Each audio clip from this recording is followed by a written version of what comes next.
Our speaker today is Saul Sehy. As I said, he hosts the Stacking Benjamins podcast, which is financial advice. It's good. You should check it out. The topics are interesting.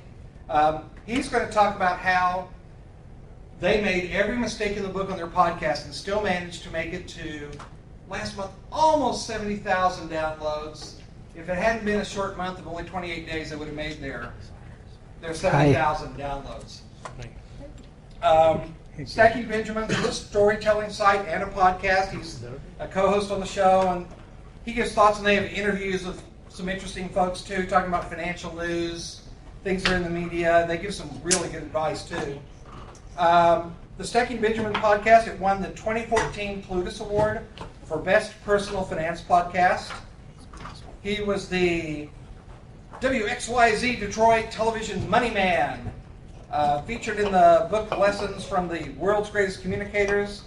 He's been quoted in several magazines like Bride, Child, Best Life Magazine, the Chicago Sun-Times, Detroit Free Press and Detroit News, Baltimore Sun, Los Angeles Times, several others. His podcast is often rated in the top 20. Most listened to shows on iTunes. They're typically a top 25 in their category. I was checking out the ranking today. And once again, we want to thank Improving Enterprises. But without further ado, Joe. Thanks, Mitch. Thanks, man. Appreciate it. Thanks to Mitch and Gary. Thanks to James for recommending me. I slipped him a 20. And this is not going to be a discussion about instant success. I love hearing those stories about how somebody has a podcast and then they only have like 12,000 downloads their first episode, and they're so upset because they didn't have 15,000.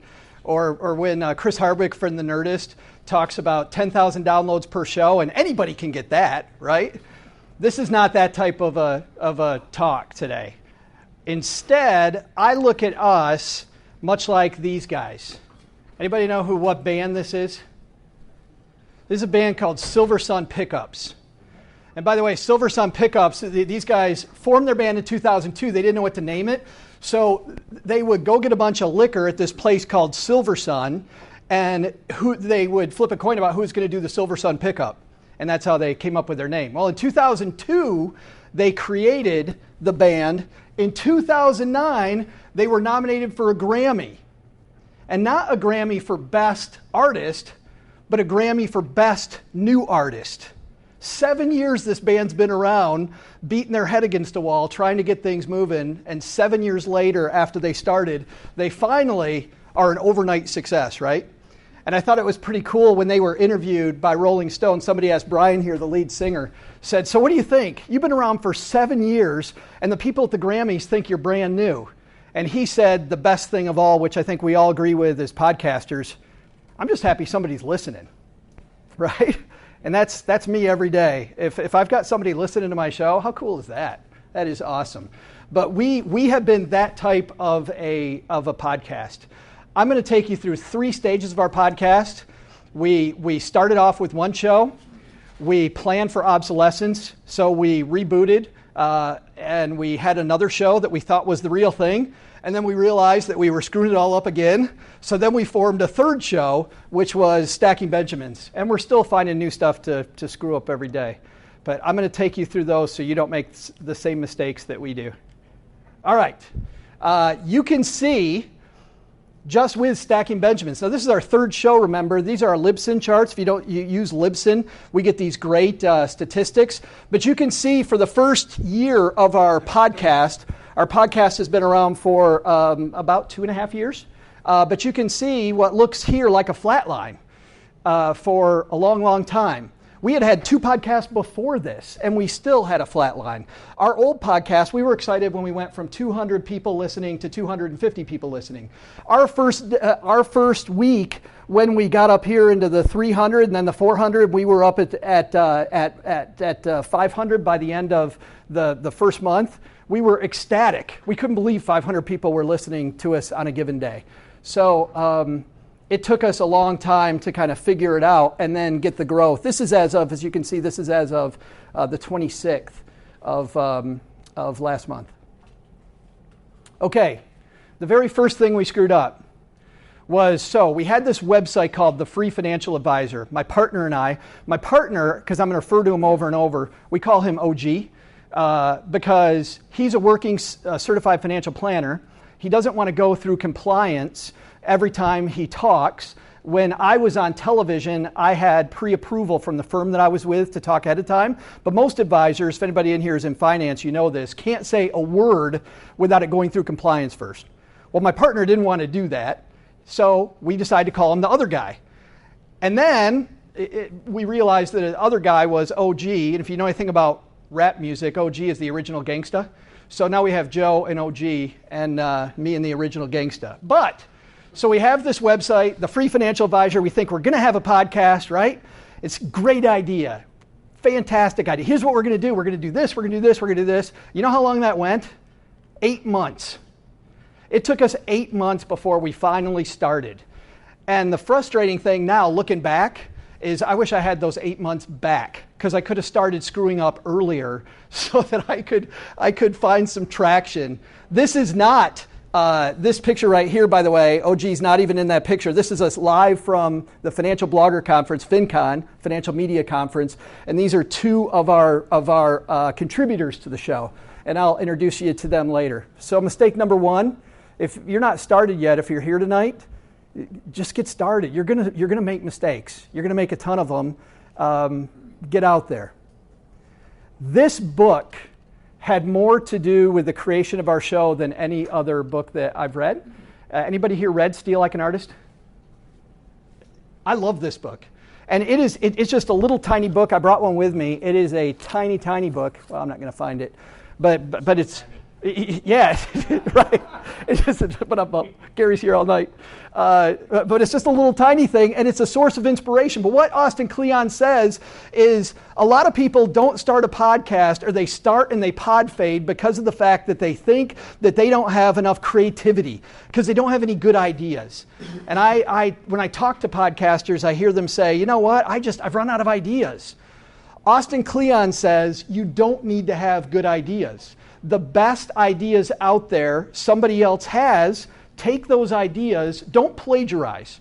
I can't tell you how many new podcasts I've heard that sound a lot like a new well, I'll just say it, like John Lee Dumas's podcast, done again. Somebody's asking the same exact questions as John Lee Dumas asked. It's okay. It's okay to want to, well, you know what I mean, same type of format, not word for word. But but Austin Kleon says don't do that. But take what you like from different sources and make it your own. Shakespeare, everything Shakespeare wrote, none of it was new. It was all stuff that had been done before. Shakespeare just turned it into his own, and he happened to do it better. So I don't know that we do it better, but these are all the different places where we got inspiration for our show. And not just podcasts. So we wanted a lighter tone. I like car talk. Anybody like car talk? I don't learn crap about cars listening to car talk. I just like to hear them laugh. I like how much fun they have with their audience. And what was cool was when we were planning our show, there were no shows doing the light side of personal finance. What's cool is that now there's a few doing it. So I'm glad to see that starting to develop. But at the time, I listened to a lot of podcasts. I've been listening to podcasts since 2004. And I couldn't find one that was really car talky when it came to personal finance. 2 months ago, we changed our opening to be more like Stephen Colbert. And what I like about his opening, or Jon Stewart's opening, is that they just hit hard, and man, it's business. You are in the show immediately. And I love sucking people in, because have you seen the statistic about Marriott hotels? You know how long people give a Marriott hotel? Marriott did a study. You know how long people give a Marriott hotel before they decide if they like it or not? 2 minutes. And it's the same with our podcast. People, and I know it's so is the truth for me, and I'm sure it is for you. When I'm looking through iTunes to look for a new podcast, I'll give a show roughly 2 minutes before I'm like, yeah, I'm going to pass on this one. Or I decide, okay, I'm going to listen to the full episode and see if I like it or not. But a very snappy, very funny open, 2 months ago we switched to that.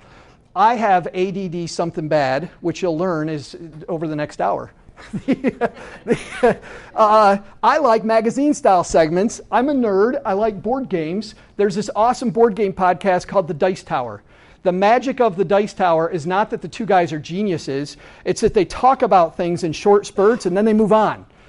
In a lot of podcasts, if I don't like, I listen to The Nerdist as an example. In The Nerdist, I will look at the name of who they're interviewing and decide if I want to listen or not. If I get bored in the interview, I'll turn it off. With the Dice Tower, I don't turn it off. I fast forward 3 minutes because I know they're going to be talking about something else.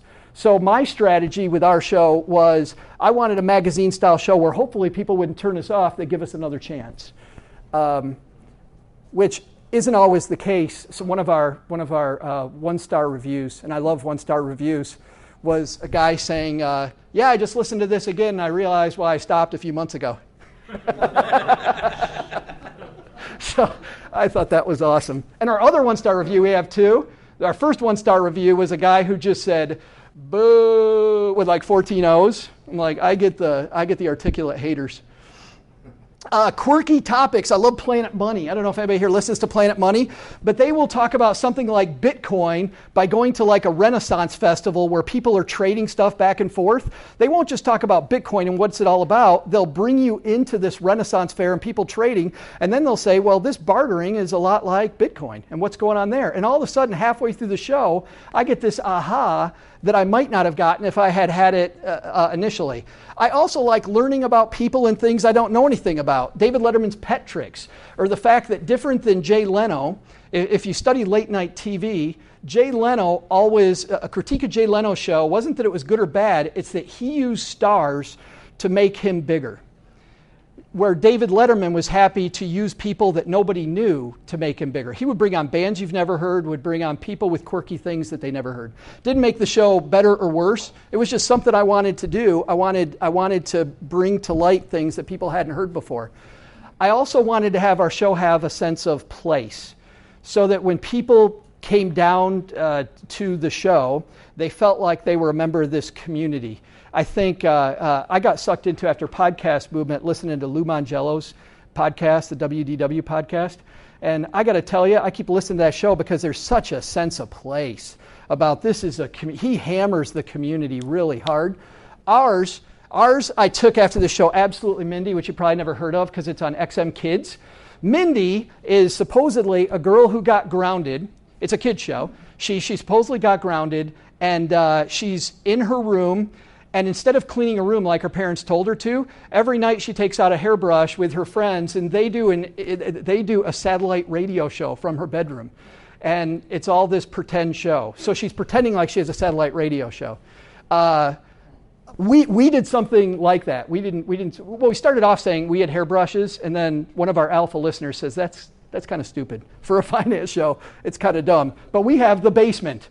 Our show starts off live from my parents' basement. It's the Stacking Benjamin show.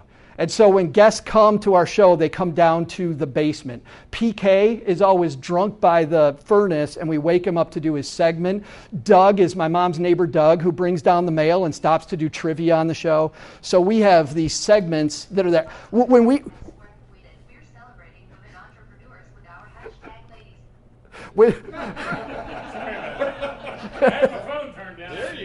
Was that with hashtag ladies man?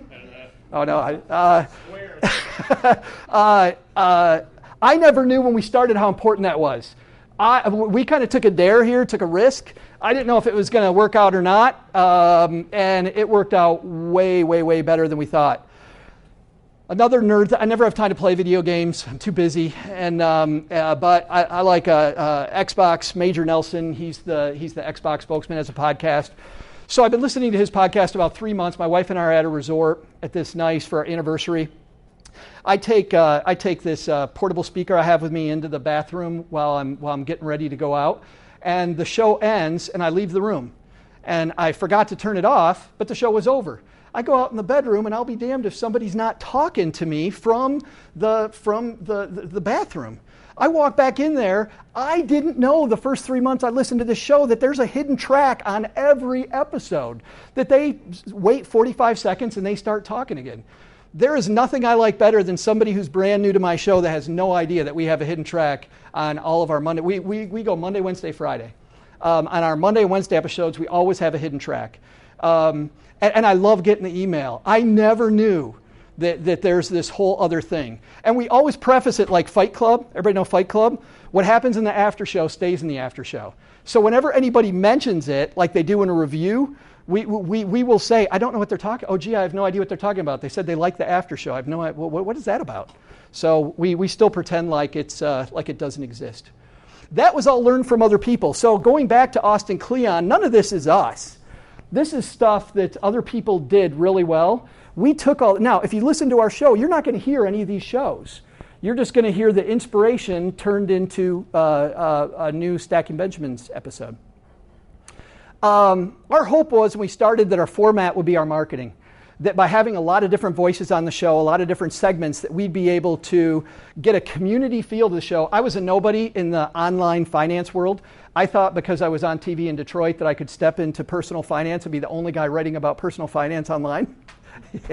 Yeah, learned that one really quick. And nobody knew me. Nobody knows OG. They don't know. We were a nothing brand, the Free Financial Advisor. So we wanted to have more of a community feel. So by having lots of people on, we would become more of the centerpiece of the community. And second, everybody who's a guest, right, markets their involvement in your show. So the more guests we have, the more they market. We planned for a mess. These guys did not plan for a mess. We planned initially to make a big fat mess. That's a real place? Yes. I thought you meant that. No, I didn't. It's from Fail Blog, so they could have photoshopped it. I just looked for a mess, and then I found the double entendre, and I thought it was funny. So knowing we were going to screw things up, we created our first show called The Worst of the Free Financial Advisor. This was a mistake we made on purpose. It was going to be a prototype show. It was going to be 13 shows long. We made it 13 because 13 is an unlucky number, and we would learn as much as we could over 13 episodes. In fact, we were cocky enough that we thought we'd learn everything over 13 episodes, and then we'd know, and then we'd relaunch, right? So we wanted to learn how to use basic equipment. We didn't know anything about that. We didn't know where to find help. Those first 13 episodes, we were all over. I listened to more of Cliff's show. Didn't know about Dave Jackson's show. Love his show. I use GarageBand, not Audacity. So Daniel J. Lewis, I hadn't heard. Some of the other great shows I had never heard. But we tried to learn very quickly where to find help from people. And so then, because we knew that it was a prototype, that let us be a little kid and play. So the first 13 episodes for us were play. If anybody listened, it was fantastic, but that was just for us to get the kinks out. And if you go back in our feed and listen to those shows, God help you, because they're very horrible. We did not know we needed editing software. We didn't realize how easy the editing was. If you have a podcast already, you know it's easier than you think. I didn't know what GarageBand did. I didn't know Audacity existed. I didn't know that you could record on your iPhone or if you had a decent headset. We went ahead and bought Blue Yetis for, $130 I have up there, but I think we got ours for $110. I don't think I would do that now. If I had it to do over again, we have some guests on our show that sound awesome. And I ask them, what are you using? And they tell me they're using like a headset, that cost them $35. If I had it to do over again, I don't know that I would have spent the $130. And then when we decided to upgrade, I didn't know the Audio-Technica, the ATR 2100? I didn't know that existed. So guess what I bought? I bought the PR40. We didn't do this during this show. We did that later. Once again, I wouldn't do it. I thought if I spent more money, it would solve a lot of problems. And that was dumb. That was not the smart thing to do. We learned how to use Skype, learned how to use Skype call recorder.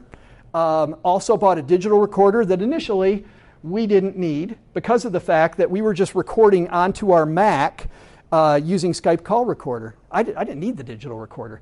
So when my partner asked, I said, well, Cliff Ravenscraft said we needed it. And he's like, well, that's if you have a mixer. We didn't have a mixer. We didn't know.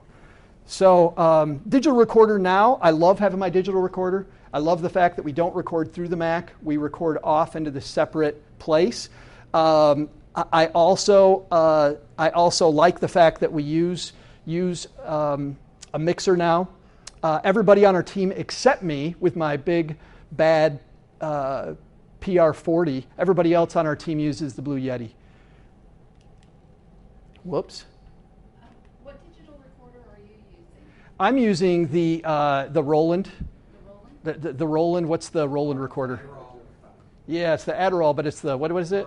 RO5. Yeah, love. I'm on my second one because I took it to conferences and use it at conferences for live interviews. I didn't even buy a microphone for it. I just like the little microphone that's on it is fantastic. People get a little intimidated when I got to put it right next to their mouth, but so far it's worked pretty well. Our next mistake is we didn't edit our show enough. Now, I had heard experts say, don't edit your show, and I get that. And for some shows, not editing very much makes a lot of sense. When you're trying to have a snappy, quick show with a lot of segments, editing is really, really necessary for our show. So know your show before you decide to take somebody's advice about editing or not. For us, our show is very heavily edited. I'm a stutterer by nature, and when I get tired, I stutter even more. And there's days when we have our show going, and I will say the same word 4 times before I get the motor running. So I have to edit all that stuff out. Live shows scare the heck out of me because we edit the show so much. We've lived through 2, and they were decent. But editing is not as hard as you think it is. You can see the way, this is the start of one of our shows. We always open up with a very short snippet that's something funny, like something from a movie. Now, I use, it's funny, talking to a room of podcasters, I haven't done this before. Usually I'm talking to people that haven't podcasted much yet. But there's a lot of discussion about using trademark somebody else's stuff, right? That's why I purposefully use old movies and old stuff, thinking that they'll hopefully be happy that I'm reviving people's memory of this movie or whatever it is. So one the other day was, just from The Naked Gun. Shirley, you must be joking. I'm not joking, and don't call me Shirley. And then we go into the episode. So we'll do that into our theme music, which was free from Incompetech.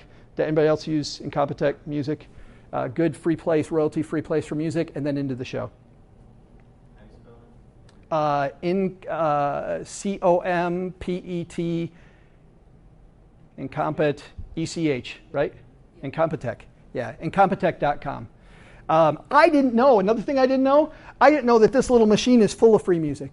I had no idea that if you have GarageBand, there's a ton of free music that is already loaded in here. All right. So we knew we wanted to have a lot of people on our show, want to have a lot of voices, but here I am, a nobody in the financial world, and so I didn't know who to reach out to, and I was pretty sure, having a brand new podcast with a name like The Worst of the Free Financial Advisor, that nobody was going to want to come on.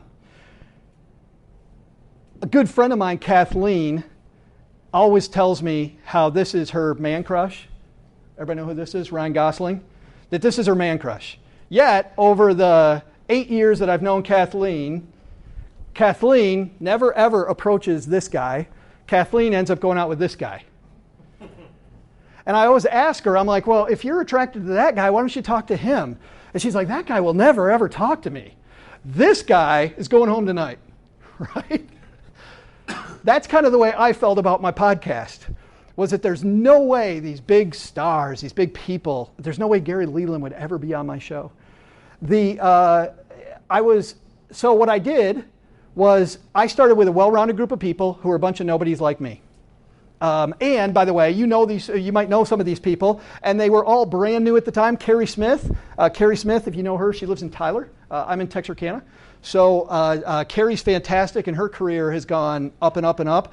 Dominique Brown at Your Finances Simplified, a guy who blogs is PK because his full-time job wouldn't like who he is. He's at a place called Don't Quit Your Day Job, which is a statistics site. And a guy, Dr. Dean, who had a book called The Millionaire Nurse, and his site is called The Millionaire Nurse Blog. 4 people, fairly new, very diverse, but really all of us together we're going to attract a very small audience. Dr. Dean said to me, as I asked him, he said, yeah, I'll do it. This will be great. Have you asked Penzo? And I thought, Penzo? If you're somebody that knows financial blogs, anybody know financial blogs? Anybody know who Len Penzo is?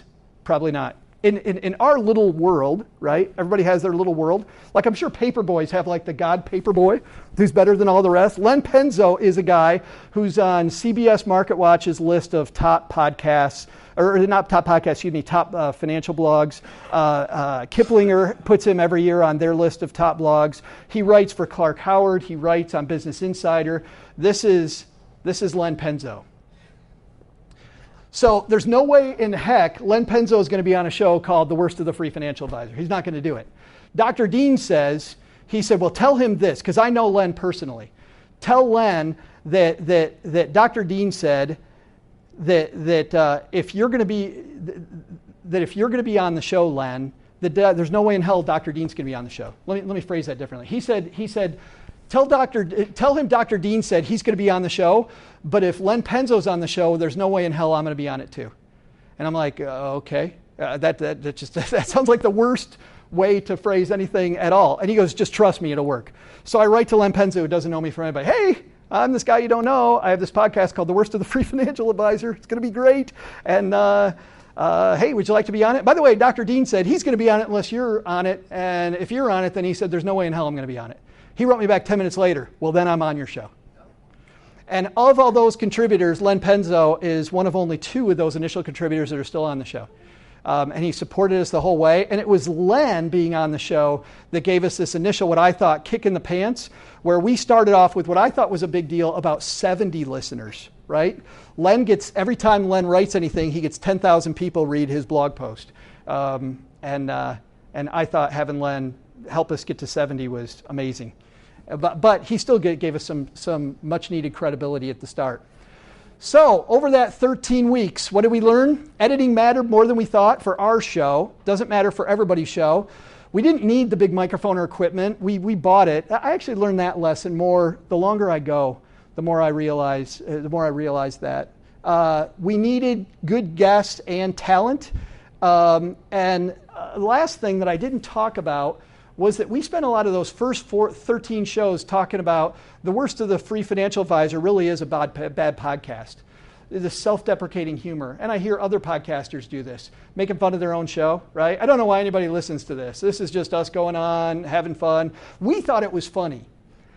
have been very lucky. I have 2, and I'd encourage you to do this if you don't have it. If you can find 1 or 2 alpha listeners who will listen to you and give you Gordon Ramsay, or who's the other guy, Simon Cowell type advice. Like my buddy Doug I know he loves me. I've known him forever. He's one of my best friends. God love him, he's listened to every show. He's on the show. He plays the part of my mom's neighbor Doug on the show. But he listens to every episode, and he never tells me what I'm doing right. He just cuts right to what needs to be improved.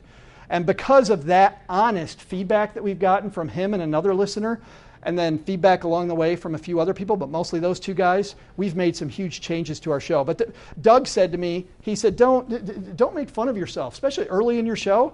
Early in your show, you need people to take you seriously. You really need people nobody's going to believe you if you don't believe yourself. I think to some degree we all have this pretender syndrome, right? Somebody walks up to you, they're like, I listen to your show and I love it. The first thing I always think is, no, you don't. You don't.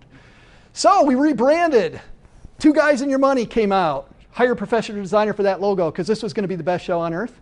We'd now solved all the problems and we knew everything about podcasting. But now what I didn't know is we were just making mistakes on a much bigger platform. Changes.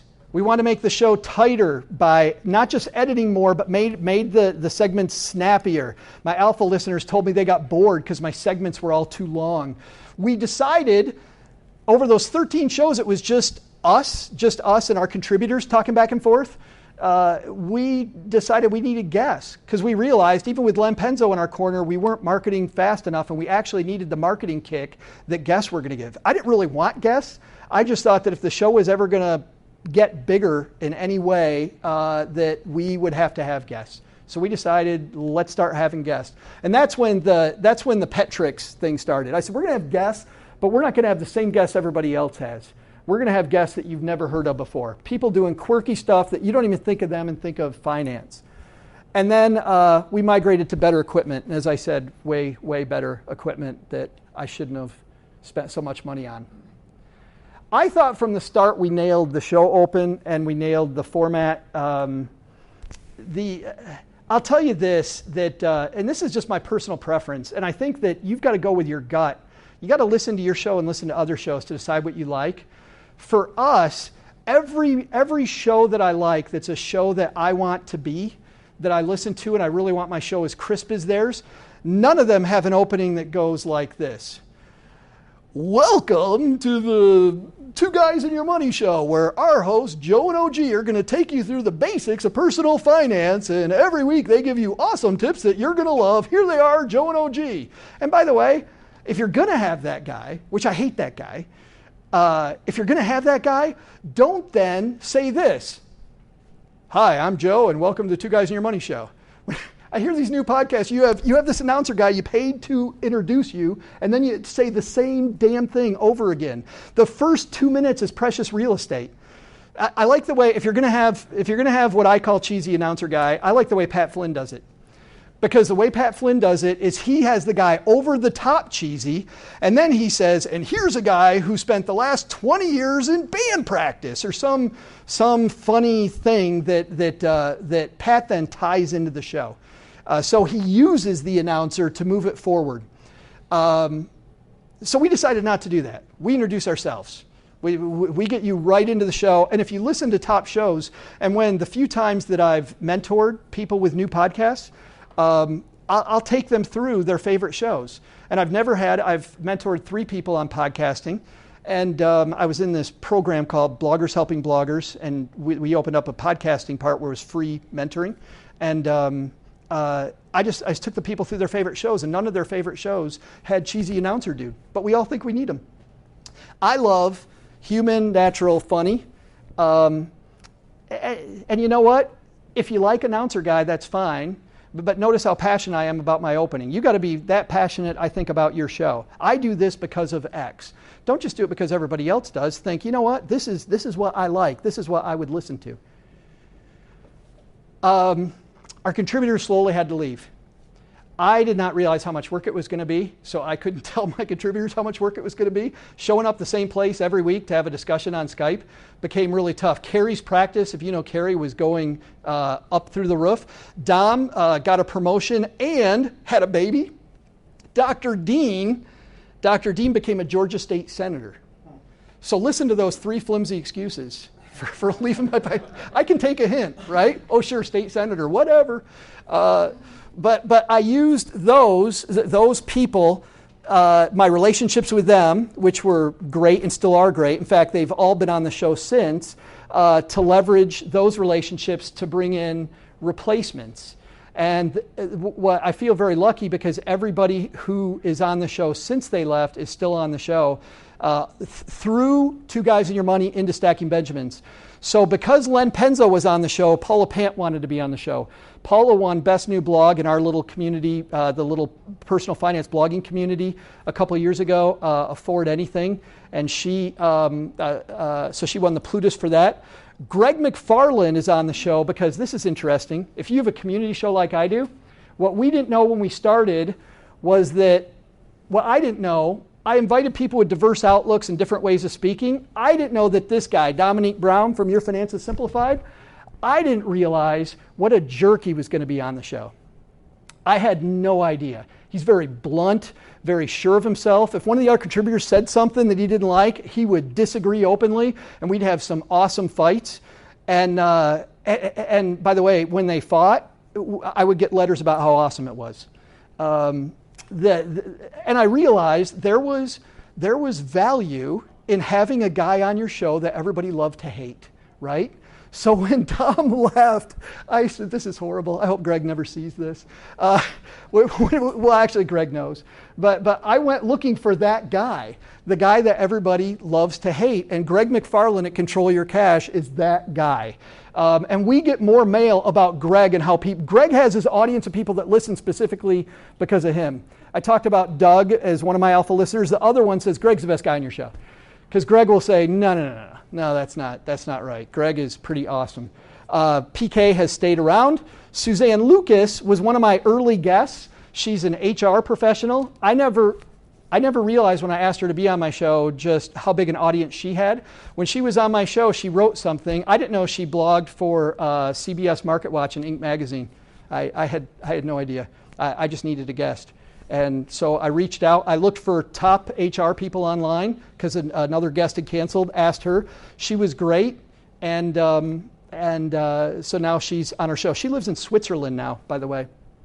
She and PK have segments that they send me that they record on their own. These three are our roundtable group that talk every week, and we have a discussion during their segment.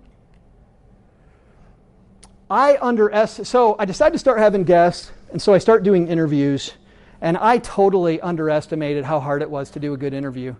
My first interviews with people were unbelievably bad.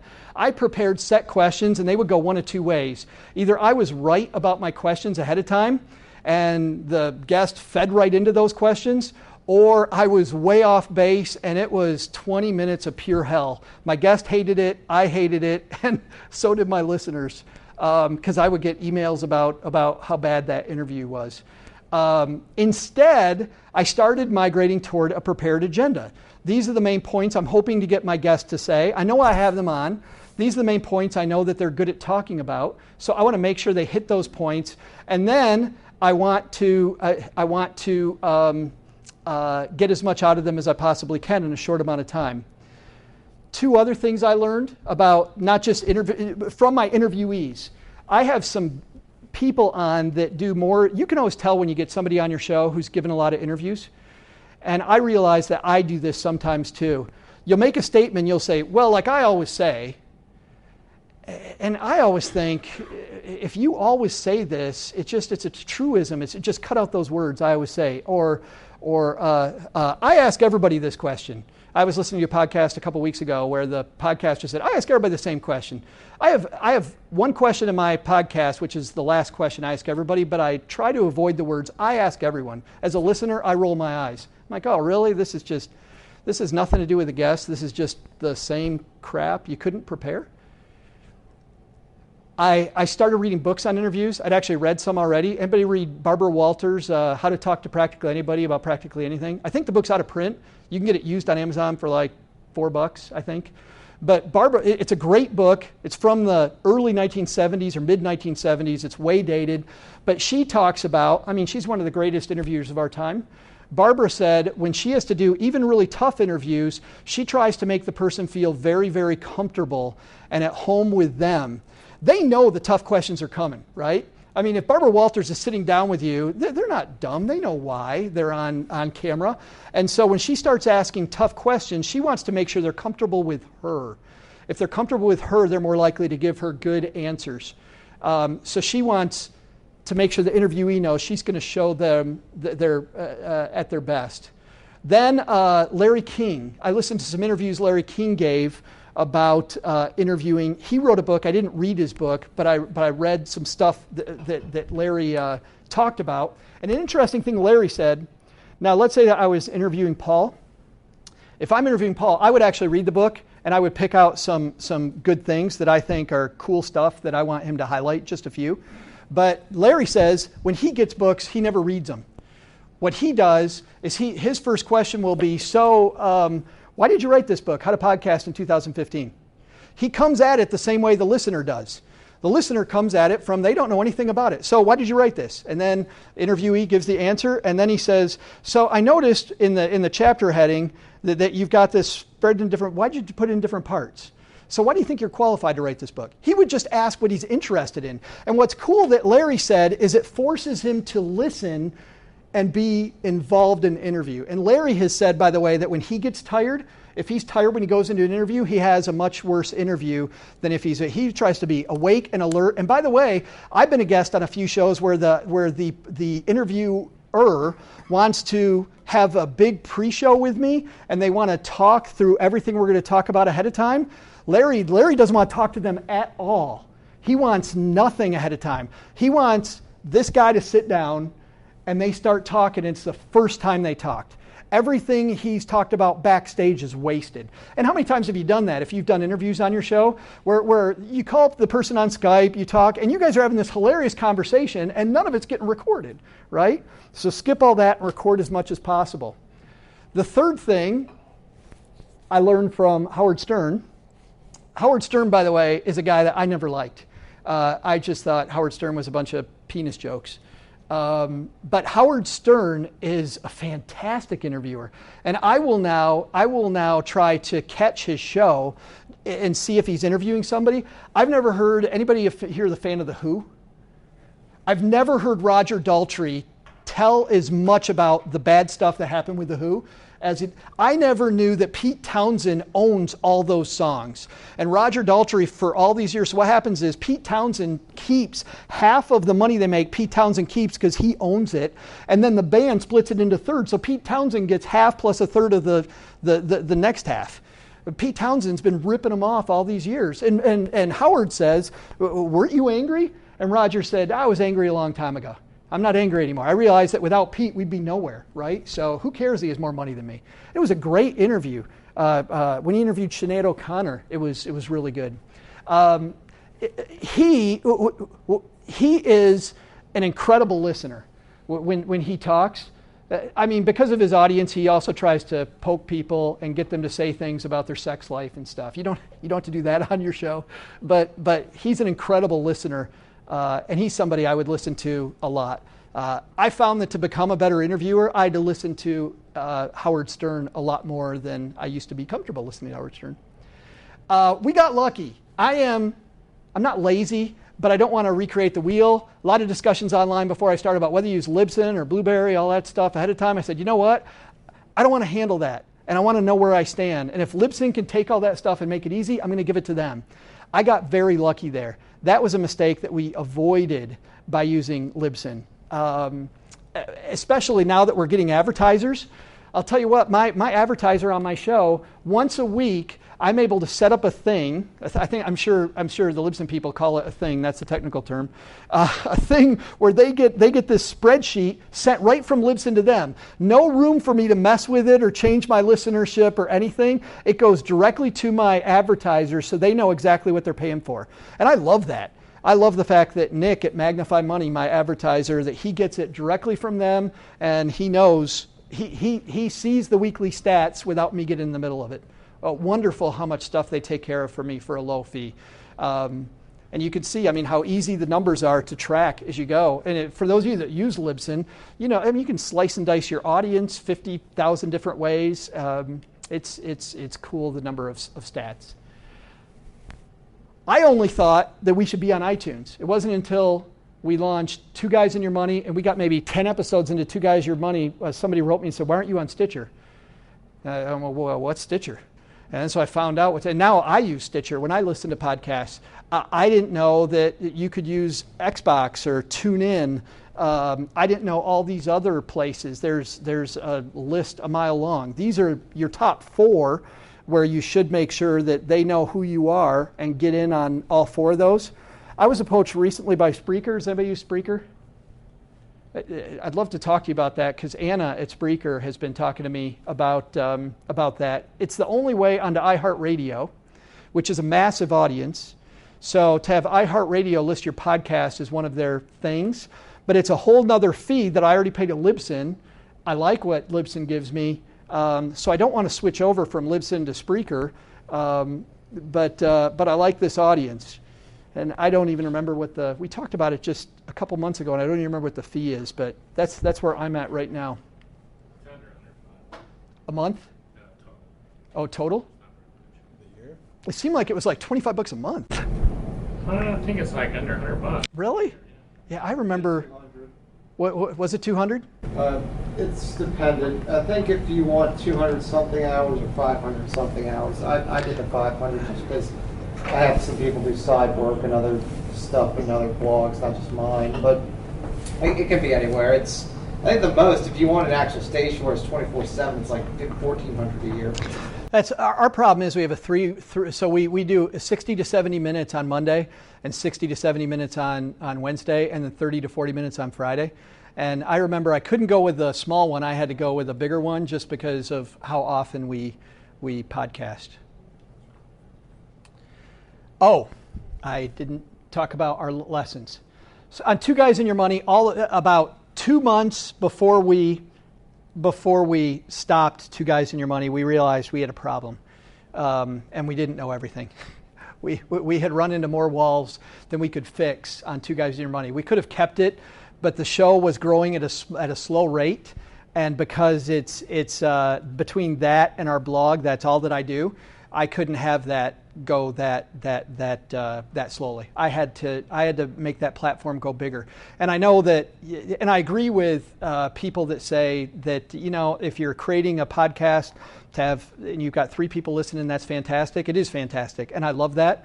But if it's what I'm going to do all day, I really need that to go quicker. So for us, I learned that I knew nothing about launching the show. And when we launched Two Guys and Your Money, we had not done any of the new and noteworthy stuff. And I will say, I'll agree with the people online that say new and noteworthy isn't the end all be all. But to go from 250 to 500 in a short amount of time, we doubled our audience because of new and noteworthy. So that was big. So launching our podcast right mattered.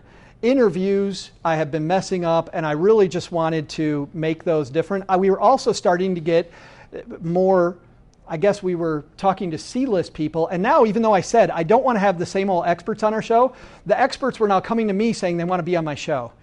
And I really wanted to make room for them, but I liked having my quirky people. So I realized that we were going to have to go to a couple different shows if I was going to keep the community feel of the show and add these interviews with some, we'll call them B-listers or A-listers. I needed to think about differentiation more because every time we would do something different, that episode would go fairly poorly. My audience at first didn't get it. My friend Steve Stewart, who's a good podcaster, has a great podcast called Money Plan SOS, been a guy in my corner for a long time. Steve's first review of my first podcast is I've never heard anything like this. I have no idea what this show's about. It was a circus, and financial shows aren't a circus. So initially, people didn't like it, but then Steve said, "That's your hook, though." He said, "I don't know. I didn't know what to do with it, but that is you're so much different than everybody else." But I wasn't even different enough. We had to push it even further because the more different we got, the more people told us to become even more weird. And I needed a better sense of place. We had that idea of the basement. And people kept telling us they liked the basement. And we would never talk about it. We'd just say live from my parents' basement, but that was it. We wouldn't do anything with it. So we decided to, and another problem, our website was called The Free Financial Advisor. Our podcast was called Two Guys and Your Money. And people were having trouble connecting those two brands. And if I'm trying to create a platform, having two things with two different names was a problem. So we hit the nuke button. And by the way, that was funny, getting some of the emails from some of our listeners. They're like, "Really? Haven't you done this already? How often are we going to redo this thing?" And Stacking Benjamins was born. The way we came up with the name, we wanted a name that was more, I guess dorky is the right word. We wanted one that was a lighthearted name. Dorky might be too far. We wanted a lighthearted name that showed how playful we were going to be about money, because that's what the show was.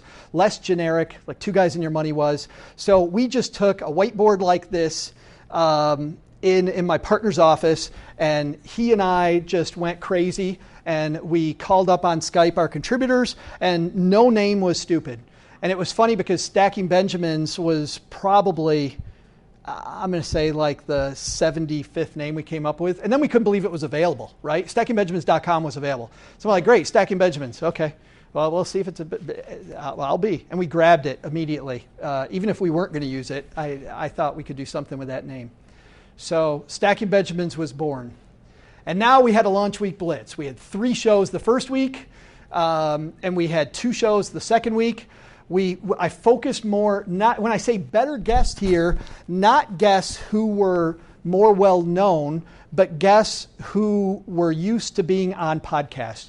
I wasn't any longer going to accept really fuzzy audio, and somebody going, "Oh, sorry, my cat's still in the room." Why didn't you move your cat out before this?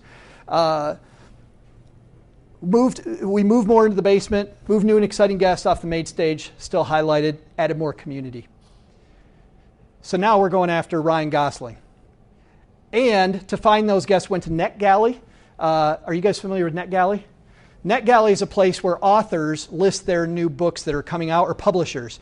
I believe it's netgalley.com. And you sign up as a publisher, like we are, and they let you in. And then individual publishers, you request a book ahead of time, and they send you a free electronic copy of the book to read. And then a lot of the publishers then will write back going, hey, what are you doing with this? But usually I would ping them first going, hey, you know what? I love this guy. I want to have him on my show. Love this woman. Want to have her on my show.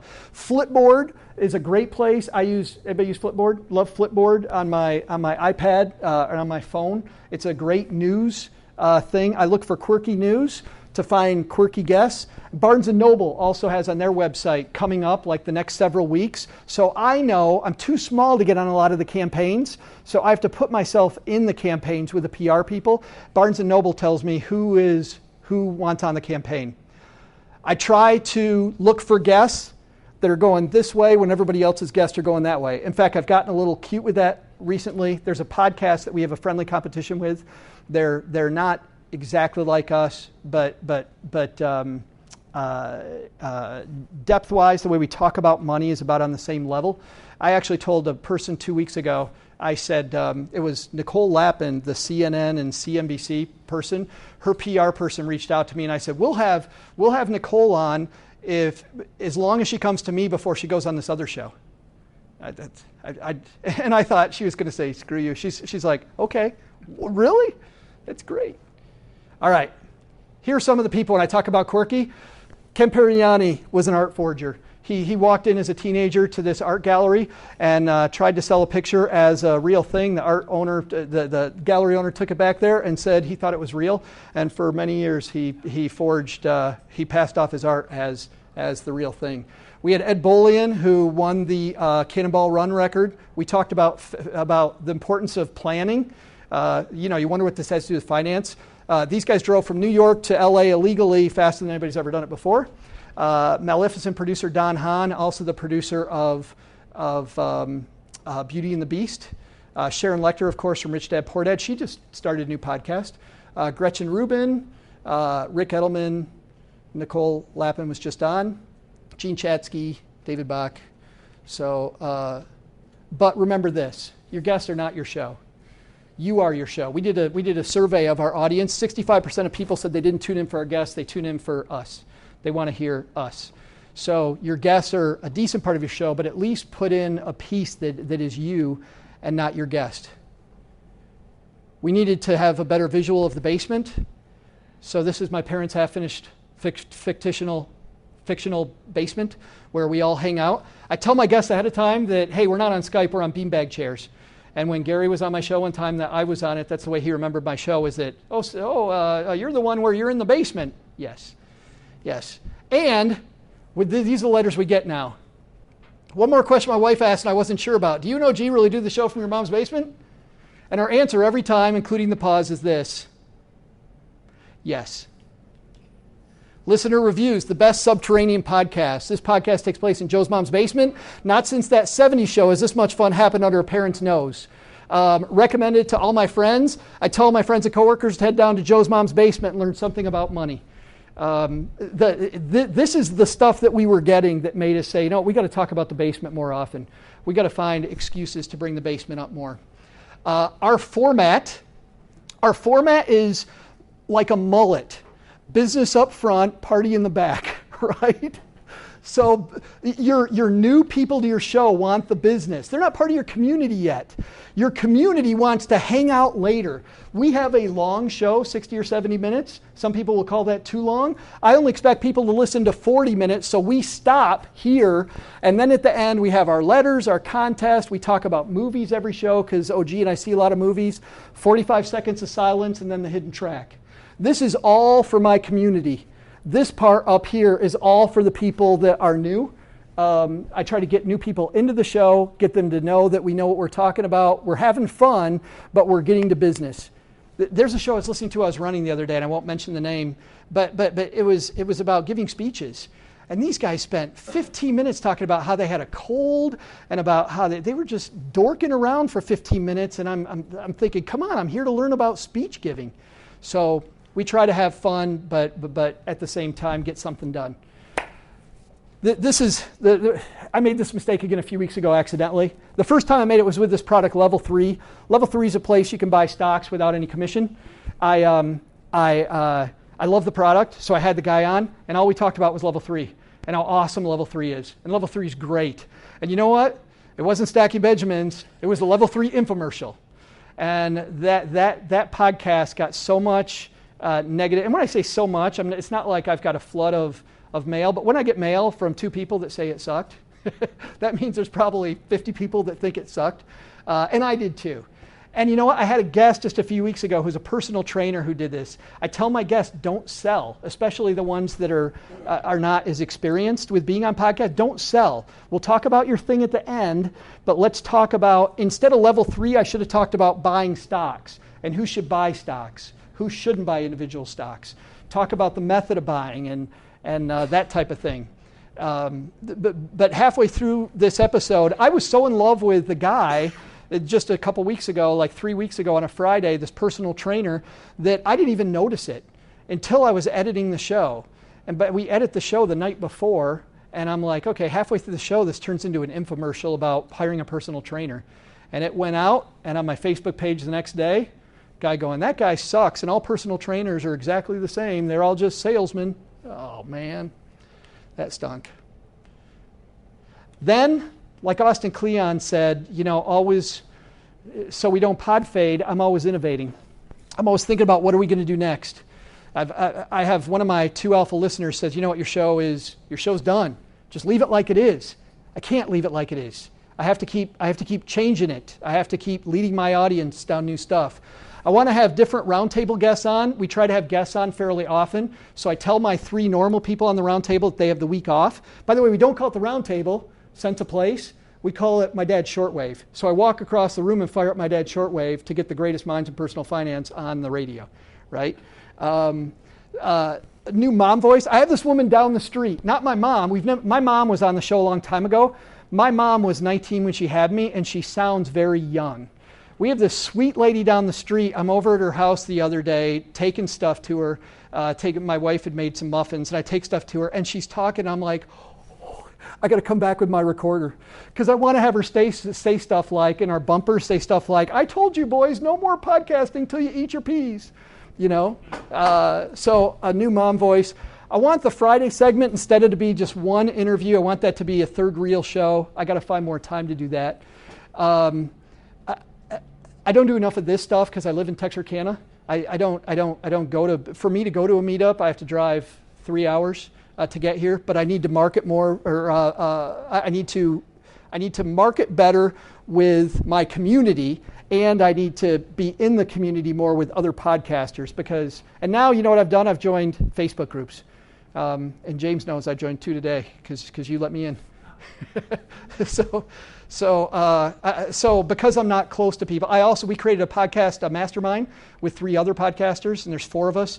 We only talk once a month, but it's really good. I'm thinking about hiring a person to get me on other shows, and we need to finish some products. I have a book in the works. We want to have classes. We're going to call it Stacking 101 Benjamins, and then we have in development right now. It should be coming out a paywall. And I know hardly anybody's going to buy the paywall. I don't care if a ton of people do it. But we have 100 episodes out there. I think we only need 25. And we do have some hilarious stuff that happens that we usually makes it on the cutting room floor that our inner circle has told us they already want to hear. So if 20 people do that, Libsyn does that for free, by the way. We'll create your paywall for free. And then they take half of whatever you make off of it. So we're calling our paywall the green room. Overall, most people think that it's win now or fail. We haven't won yet. We're at 3,500 listeners per episode. And we definitely are fail. But I'm betting that for most of us, this is the true path to victory. So if you want a copy of the deck, I have it there for you. bit.ly/messed up everything. That's it.